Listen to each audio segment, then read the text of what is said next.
بسم الله الرحمن الرحيم. اللهم صل وسلم وبارك على سيدنا محمد. ازيكم يا حبايبي، عاملين ايه؟ يا رب تكونوا بخير وفي احسن حال وفي اتم صحة ان شاء الله. النهارده حابة اشارك معاكم فيديو جديد. اتمنى ان شاء الله ان فيديوهاتي تعجبكم. على قد ما اقدر بحاول ان الفيديوهات تكون متنوعة ويكون ليها رونق مميز. اللهم صل على سيدنا محمد. طبعا انا حبيت ابدأ الفيديو بصوت مكنة المية، بصوت الطيور وبصوت الطبيعة. اللهم صل وسلم وبارك على سيدنا محمد. طبعا زي ما انتوا خلاص انتوا حفظتوا المكان بتاعنا، مكان البيت والاجواء اللي حواليه. فدي الارض اللي جنب بيتنا بالظبط، دي بتاعت جيراننا. دي ارض الحاج جمعة اللي هو كان مصور معايا فيديو قبل كده، واحنا قاعدين في نفس الارض دي. طبعا دلوقتي هو زرعها لب متخططة اهيت، وزرعها لب. لا اله الا الله. طبعا كان فيها برسيم وصورنا فيها كده واحنا بنتغدى مع بعض في الارض دي. خلاص قلب البرسيم بقى وحرث الارض وزرعها لب ان شاء الله. ربنا يا رب كده يبارك له ويصلح حاله ويخضر ما بين ايديه يا رب، اللهم امين. حبيت بقى اشارك معاكم صوت المكنة والطبيعة. ابو جردان كده هو في الارض طبعا. انا طبعا التصوير ده من فوق البيت، من فوق السطح. انا كنت منشره غله، كنت غاسله او جمح يعني.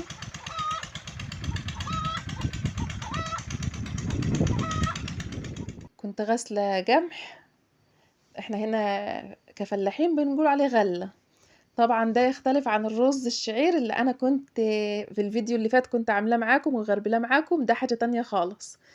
الرز الشعير طبعا ليه شوك وعفره، وكنت مغربلاه كده في الشارع تحت جنب البيت. لكن الجمح ده او الغله ديت طبعا دي بتتغسل، انا غسلاها في الترعه. بغسلها وبنضفها كده كويس في الترعه في ميه جاريه يعني. وبعد كده بنشرها على السطح. قعدت يومين على السطح وبعد كده بدأت اغربلها كده. لا اله الا الله. واجهزها بقى ان شاء الله للطحين. ابو امير بقى انا مجهزاها، وفي اي وقت ابو امير هيكون فيه فاضي هيطلع يطحنها. طبعا انا ما بصورش في مكنة الطحين لان انا مش بروح، ابو امير بيروح لوحده. زي ما انتوا عارفين برضو انا شغلي هنا في البيت ياما وكده، فده ظروفي ما بتسمحش ان انا اطلع من البيت واصور بره. لا اله الا انت سبحانك اني كنت من الظالمين. طبعا بغربل الغلة دي وبنضفها كويس وبجهزها للطحين في اي وقت. طبعا دلوقتي احنا الحصيدة بتاعتنا خلاص فتحت، حصيدة الفلاحين عندنا ضم غلة ودراس كمان. ابو امير اليومين دولت بيطلع من البيت من الصبح والله مش بيرجع غير اخر النهار. يجي اخر النهار كده يحش عربية البرسيم ويجيبها لي عند البيت وتاني يوم بقى انا بوكل منها طول اليوم. اللهم صل وسلم وبارك على سيدنا محمد. طبعا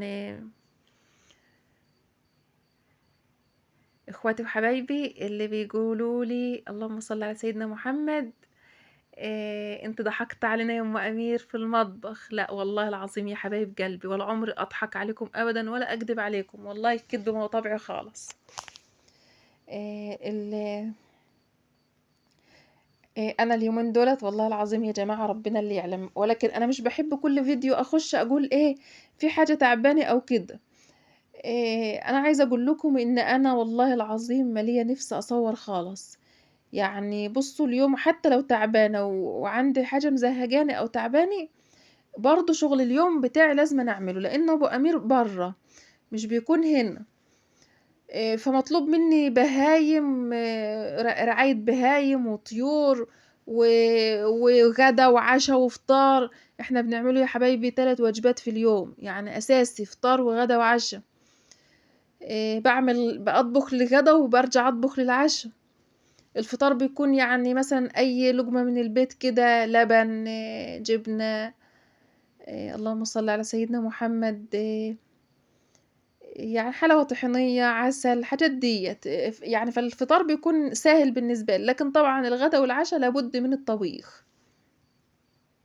فأنا عندي حاجات ياما أوي ممكن أصورها والله العظيم وأشاركها معاكم، بس والله العظيم يا حبايبي أنا بُصّوا برّه التليفون أو بعيد عن التليفون شغالة وكل حاجة، بس عشان آجي أصوّر ما فيش نِفْس إن أنا أصوّر، مش عارفة في إيه بالضبط، ولكن اليومين دُولة الحمد لله طبعًا على كل حال. أنا مش حابة والله العظيم إن أنا أدّيكم طاقة سلبية وكل فيديو أقعد أقول حاجة، لأ أنا يعني على قد ما أقدر باحاول إن أنا أكون معاكم بفيديوهات جديدة إن شاء الله.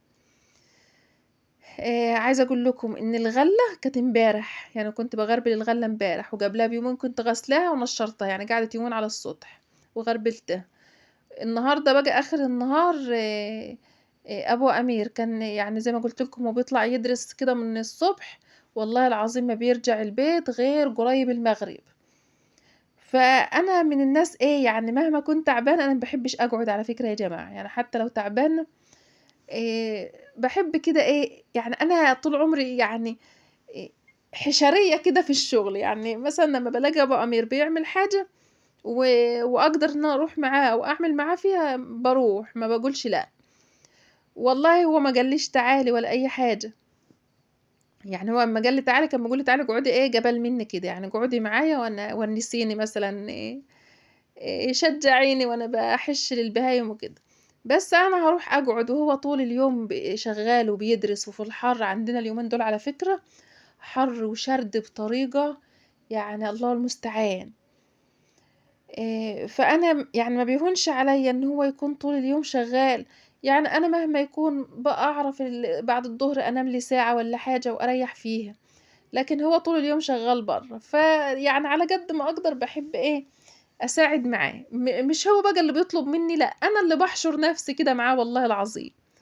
عايزة أقول لكم الحاج جمعة كان جه كان بيكلّمنا يعني وكده، كان بيكلّم أبو أمير وكان بيكلّمني آآ اللهم صل على سيدنا محمد، ياسمين وهي بتصوّر كانت بتقول له: "تعالَ يا عم جمعة." قال لها: "لأ أنا مش جاي." كان بيهزّر معانا يعني. اللهم صل وسلم وبارك على سيدنا محمد. حبّيت بقى ويعني أنا أمّا رُحت كده أساعده ما كانش في دماغي والله تصوير، لقيت ياسمين يعني بتقول أنا هاجي معاكِ في الأرض وكده، قُلت لها: "خلاص يا ياسمين ما بالمرّة هاتي التليفون وتعالي كده نصوّروا لحبايبنا مقطع كده وسط الخضرة والبرسيم والأصفر اللي في الجنب التاني ده." آآ اللهم صل على سيدنا محمد. الأصفر اللي في دي غلة. وجنب منها ناس أهوّة يعني طبعًا دي بتاعة الأرض اللي جنبنا دي بتاعة أخو أبو أمير، برضه عامل ترجيدة أهيّة اللي فيها المَيّة دي ترجيدة، وجنب منه الغلّة، يعني الناس بتبدأ تجهّز التراجيد على بقى ما الناس تدرس وتشيل التبن من الأرض وتشيل الغلّة والكلام ده كلّه، تكون الترجيدة بدأت تخضّر، يبدأوا يحرثوا الأرض ويحمّصوها ويجهّزوها إن شاء الله لزراعة الرُز. طبعًا إن شاء الله الرز اللي إحنا حطيناه في المَيّة في الفيديو اللي فات، اللي أبو أمير نزّله في الترعة، ده لسه في المَيّة ما طلّعناهوش، هيقعد 3 أيام أو 4 في المَيّة لحد ما يزرّع، وبعد كده هناخدوه نعمله بيه الترجيدة بتاعتنا إن شاء الله يا رب إن شاء الله بعون الله. يعني لو ظروفي سمحت هاروح وأصوّر معاكم الترجيدة، زي ما عملتها معاكم السنة اللي فاتت إن شاء الله السنة دي كمان أصوّرها معاكم. وأنتم برضه قولوا لي إيه رأيكم في الفيديوهات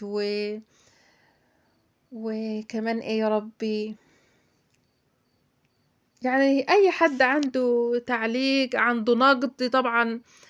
بُصّوا يا حبايبي أنا بازعلش من اللي ينتقدني، بس طبعًا يعني أنتم فاهمينّي، يعني في نقد اللي هو النقد البنّاء، اللي شايف فيّا حاجة غلط، اللي شايف إن أنا باعمل حاجة غلط، اللي شايف إن أنا آآ مش ده المفروض يتعمل؟ يعني اللي حابب وعنده أي انتقاد ليا على راسي من فوق، طالما بيخش بأسلوب كويس وإخوات، يعني أخ أو أخت بتتكلم مع أختها، ده على راسي من فوق والله العظيم، وما بزعلش طالما النقد نقد بناء.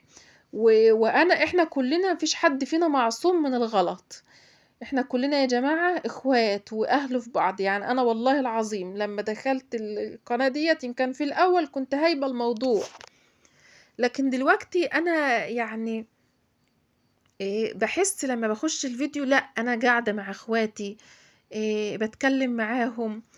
على فكرة يعني أنا من الناس اللي عمري ما زعلت أبدا، يعني حتى سلايفي دايما كنت أقول لهم اللي شايف فيا حاجة غلط يقول لي، اللي شايف فيا حاجة مش كويسة، أو اللي حابب يعني في ناس بتزعل تقول لا ما تقوليش في وشي، لا أنا قولي لي في وشي.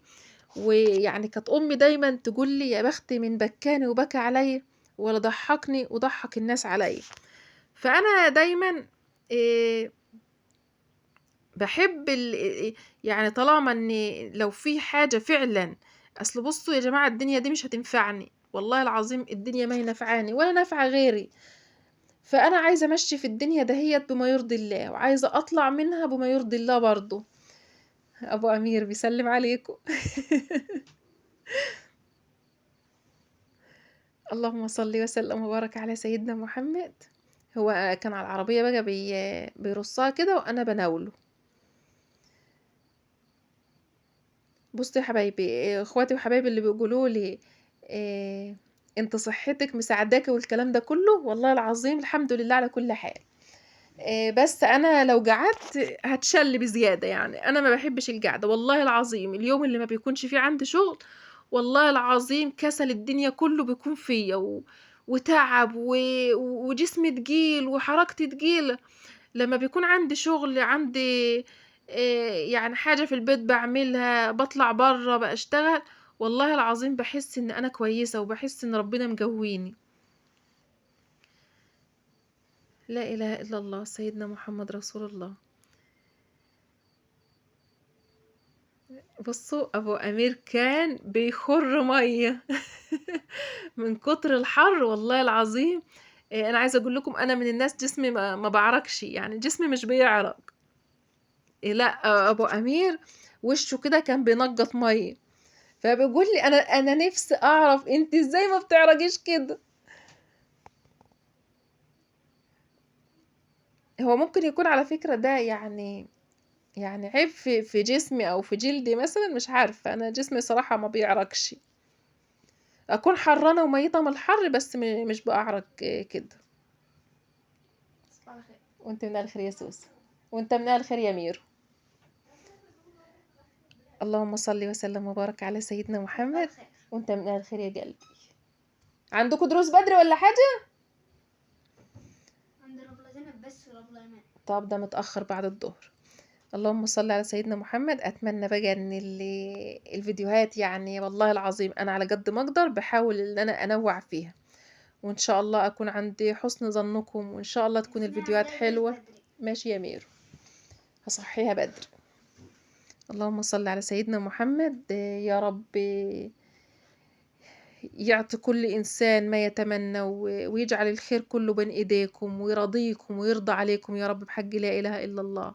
وكل من نفسه في الخلف ربنا يرضيه يا رب، ويصلح حاله ويرزقه بالخلف الصالح اللي يقر عينه.